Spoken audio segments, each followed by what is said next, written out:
Hey folks, David Stewart here. Let's talk about nepotism.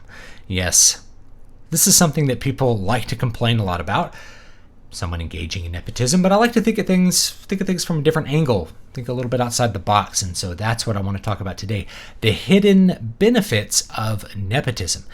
Because the reality is, if you are complaining about nepotism, it's probably because you are not benefiting from it on some level. Those who get a job promotion for nepotistic reasons are probably not going to complain about their benefits that they receive from nepotism.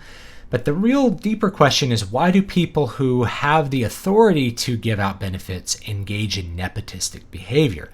And I think it actually is because it benefits them in ways that we're often not conscious of, even if we are the ones engaging in nepotism on some level. So why do people like to engage in nepotism? Well, the most basic and obvious one is that we're tribal creatures. And so because we're tribal, we are going to have an inbuilt preference towards those who are in our tribe. But why? Why do we have an inbuilt preference towards our family and our friends and those who are in our circle? There's a bunch of reasons. So the first one is trust. Trust is actually a really, really big one when it comes to nepotistic actions in business. Just as an example, if I want to hire an accountant must actually be two things for him to be a good accountant. He has to be accurate, meaning his calculations and his bookkeeping need to be good and accurate, but he also has to be trustworthy. And that second one, the trust, that is actually the big one that I think people underrate as far as nepotistic actions go. If I have a bunch of applicants apply and there's one who's really, really good as far as his resume and maybe his grades at school or something, or his past work experience, and then I have somebody who's related to me who's maybe not as good, but he's good enough for the job, I'm probably going to hire the person that's related to me because I can trust him to not steal from me. I can trust him to work harder and to try to do the job correctly, because there's a bigger negative impact when he does something wrong because it reflects badly on the family. So if I hire a cousin to be an accountant and he cheats me, well, it's going to have a big family fallout for him. He has a lot more skin in the game when he needs to act honestly with his accounting business than somebody who isn't related to me. If they're not related to me, then they are not going to suffer a lot of big consequences to the family if they steal from me. So the trust is a really, really huge thing. And we find that in any business relationship, you have to have a certain amount of trust. And the higher the amount of trust, the greater the benefit there is from nepotistic action. There's also the self-enriching nature of nepotistic action, but it does have limits. So if I hire somebody that's in my family to do a job and I pay them the salary to do it, that actually comes back and enriches me, even though it's kind of like a gift to a family member. I'm giving him a job. He's providing for his children, which enriches my entire clan and increases, in a tribal environment, of course, it would increase the survival of my offspring.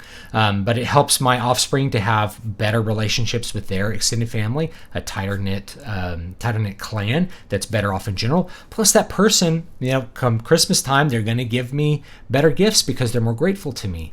They're going to enrich my children in other ways because it deepens our bond. They have more attachment to me. They have more reason to care about my opinion when they are my employee as well as my family member, or vice versa. And so it actually tightens the family bonds. This is why family businesses tend to be successful generation after generation, whereas, big corporations can fall apart and get destroyed because they don't have this tight inbuilt skin in the game binding together of people.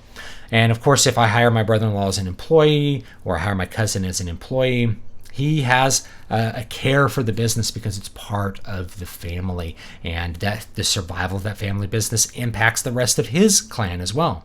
If I hire my son to work at my business, the success of that business is going to impact my grandchildren and other people in the family. So there's a lot of self-enriching that happens when you engage in nepotism. So the real question is, why should people not engage in nepotism? Well, there's limits. So if I hire somebody who's related to me but is nowhere near qualified for the job, well, then they can negatively impact the business, right? They do a bad job and it costs the business money and it hurts the business. Now, not only is the business suffering and I'm suffering from hiring my family member, but also it strains our relationship. So you have to use judgment. You can't just act nepotistically all the time if you actually want to do this, but you have to do it within reason, because if you hire somebody who isn't qualified, remember, it's two parts, not just trust, but also competency, like for an accountant job. That person has to be a good accountant. If they're not accurate and they're not able to do the bookkeeping properly, then they cost you money, and then it's a big problem for the entire family. So there's definitely downsides. So there are limits to nepotistic benefits, but in general, nepotism benefits people. That's why people do it. And so when people are complaining about nepotism or thinking about, desiring a meritocracy on some level, and nepotism stands in the way of that, you have to think about what the benefits really are. There's a reason that people engage in nepotism. And so therefore, if there's benefits to it, then there is on some level a merit to having at least somewhat of a nepotistic approach to what you're doing. It'll improve your outcomes for survival, your outcomes for success, if you're able to bring in people that have additional reasons to care about your business. They have additional reasons to do a good job for you. And of course, that will end up coming back and enriching you in the process too. So thanks so much for listening to, this little tidbit here. Leave me your thoughts down below as to what you think maybe some of the hidden benefits of nepotism are, or why it ought to be avoided.